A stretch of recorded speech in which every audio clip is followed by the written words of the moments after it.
മനുഷ്യനിഴലുകൾ എന്ന യാത്രാവിവരണം എഴുതിയത് M T Vasudevan Nair. M T Vasudevan നായർക്ക് വയലാർ അവാർഡ് നേടിക്കൊടുത്ത കൃതി. ഉത്തരം രണ്ടാമൂഴം. എം ടി വാസുദേവൻ നായർക്ക് ഓടക്കുഴൽ അവാർഡ് നേടിക്കൊടുത്ത കൃതി. ഉത്തരം വാനപ്രസ്ഥം. എം ടി വാസുദേവൻ നായരുടെ പൂർണ്ണമായ പേര് മാടത്ത് തെക്കേപ്പാട്ട് വാസുദേവൻ നായർ.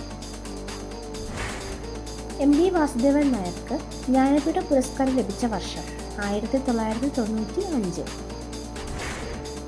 കേരള ഹെമിംഗ്വേ എന്നറിയപ്പെടുന്നത് എം ടി വാസുദേവൻ നായർ.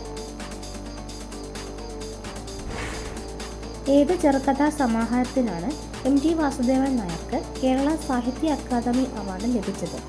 ഓളവും തീരവും. എം ടി വാസുദേവൻ നായരുടെ തൂലികാനാമം കെ സരള. നിളയുടെ കഥാകാരൻ എന്നറിയപ്പെടുന്നത് എം ടി വാസുദേവൻ നായർ.